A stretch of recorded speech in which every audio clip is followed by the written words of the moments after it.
তো হলো ঘরেরই খাওয়া দাওয়া, আজও ঘরেরই খাওয়া হবে, কিন্তু আজ একটু অন্য টাইপের খাওয়া দাওয়া। যা কিছু রয়েছে সব তোমাদের সামনে রয়েছে, চলো পুরো ব্লগটা দেখতে থাকো, তোমাদের ভালো লাগবে। আর যা করব সব একটু একটু করে শেয়ার করব। তো আজকের দিনটা তোমাদের কেমন কাটছে অবশ্যই কিন্তু কমেন্টের মাধ্যমে জানিও, কেমন? ঠিক আছে। তো সবই তো হবে, কিন্তু তার আগে গ্লসারি বাজারটা তোমাদের সাথে শেয়ার করে ফেলি, যেটা তোমাদেরকে দেখানো হয়নি। তো চলো দেখিয়ে দিই। এখানে সব কিছুই রয়েছে। এখানে একটা সমবায়িকার মতো রয়েছে, তো সেটাতেই যাওয়া হয়েছিল, এমন কোনো ডিফারেন্স নেই, বরঞ্চ বাজারেই দাম কম রয়েছে এর থেকে।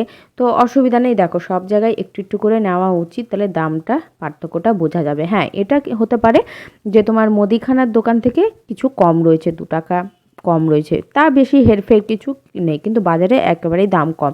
তো দরকারি জিনিসগুলো নিয়ে নিয়েছি, দেখতে পেলে কী কী রয়েছে। আর বাজার করা হয়েছিল। এখানে শসা, কাঁচা লঙ্কা, আর নিয়েছি ধনেপাতা নেবো না, কিন্তু নিলাম। ধনেপাতা আমার ঘরে না নষ্ট হয়ে যায়, যখন থাকে না তখন ইচ্ছে করে, আর যখন থাকে তখন আর কি বলবো। আর লেবু নিয়েছি কটা, লেবু নিয়েছি 10 টাকার 5টা, 20 টাকা নিয়েছি, 11টা দিয়েছে। আর এখানে 2টা লেবু 15 টাকা দাম। ভাবতে পারছো কত পার্থক্য। এখানে শসা 40 টাকা কিলো, আর আমি নিয়েছি 20 টাকা কিলো করে। আমার রুটি করা কমপ্লিট হয়ে গেছে, আর দেখি রাতের জন্য কি করা যায় রুটির সাথে খাওয়ার জন্য। আসেনি কাক? আচ্ছা ঠিক আছে, ঘরে যাবা বিছানাতে? আজকে আবার বিছানাতে হচ্ছে না। এদিকে রান্না সব জোগাড় হয়েছে, এখনো পর্যন্ত কিছু করে উঠতে পারিনি।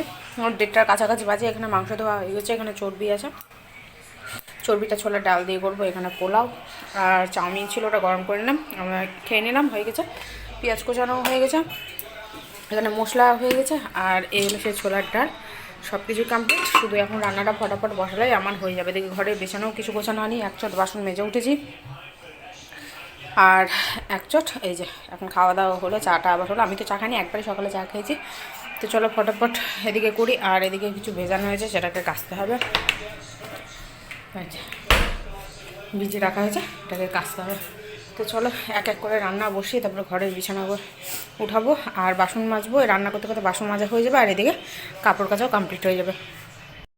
চর্বিটা আমি হালকা করে ভেজে নিচ্ছি, তাহলে এর যে তেলটা সেটা বেরিয়ে যাবে আর ডালে জমবে না।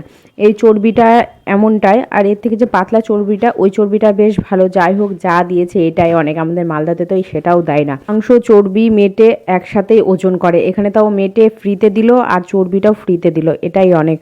তো চলো এক এক করে সব কিছু করে নিয়ে, নাহলে অনেক দেরি হয়ে যাবে। টাইমটা তো বলে দিলাম কটা বাজে।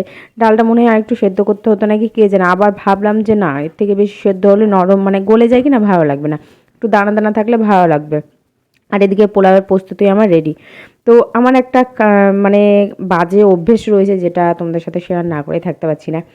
যেদিন আমি একটু রান্নাটা তোড়জোড় করে করি আর কি, একটু ভালো মন্দর দিকে করতে যাই, এগোতে যাই, সেদিনই আমার ঘরের এত কাজ পড়ে থাকে, তোমাদেরকে কি বলবো। মানে এটা আমার বাজে একটা অভ্যেস, অভ্যেস বলতে পারো। মানে সেই দিনই আমার কাপড় ভেজানো লাগে, ঘরে ঝাড়া মোছা করতে লাগে, এই করতে করতে সময়টা এতটা পার হয়ে যায়। এই হলো আমার ফাইনাল লুক ডালের। তো কেমন করে করো তোমরা, এটা কিন্তু আমাকে কমেন্ট করে জানিও। আমিও নতুন পদ্ধতিতে যদি করে থাকো তোমরা, ওটা জানালে আমিও একটু আলাদাভাবে নতুন পদ্ধতিতে করব। আর এদিকে পরিমাণ মতো জল দিয়ে দিলাম, চিনি দিয়ে জলটা গরম করে নিয়েছি ভালোভাবে, দিয়ে দিচ্ছি। তো রান্নাটাতে দেখবে যেদিন একটু ভালো মন্দ রান্না হয়, সেদিন কিন্তু রান্নায় একটু সময় লাগে। তো সেই দিনই আমার জোরতোর লাগে, ঝুল ঝাড়া, ঘরের জিনিস মোছা, কাপড় ভেজানো, কাপড় কাচা, বুঝতেই পারছো কাপড় ভেজানো তো এক রকমের জিনিস, কাচতে হবে। জল ধোয়াটা হলো সবথেকে বড় কাজ, বালতির পর বালতি জল আমাকে পাল্টাতে হয়, সেটা সবার ক্ষেত্রেই হয়ে থাকে, তাই না? তো এই হলো আমার বাজে অভ্যেস।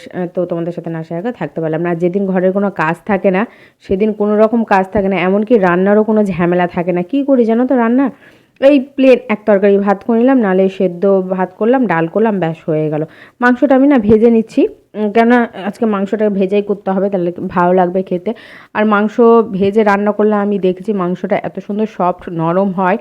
আর যে নেট পিস অনেকে অনেক রকম বলে থাকো। আমি দোকানে যাই, অনেকে নিট পিস বলে, অনেকে গাদা পিস বলে, অনেকে আবার বলে নেট পিস। নেট না নিট বললাম, যাই হোক এখন মনে করতে পারছি না আমি কোনটা যে আগে বললাম। আমি এই ভুল অভ্যেসটা খুব বাজে, মানে এক এক সময় এত ভুলভাল বলে ফেলি, কি বলবো।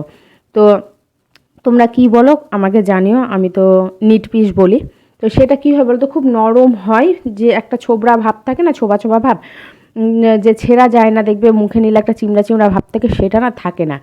প্রথমত আমি লবণ দিয়ে ওকে ভালো করে জলে ভিজিয়ে আমি রেখে দিই, ওর যে একটা গন্ধ সেটাও কেটে যায়।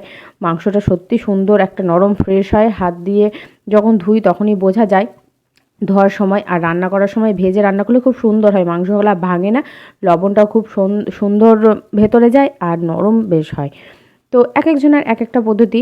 আমিও এক এক সময় কী করি, যখন খুব ব্যস্ততা থাকে তখন মাখিয়ে চুকিয়ে একটু নাড়ি চাড়ি প্রেশারে সেদ্ধ মেরে দিই, মেরে দিয়ে বলাটা ভুল, ও নিজেই সিটি মেরে দেয় আর কি প্রেশার কুকার।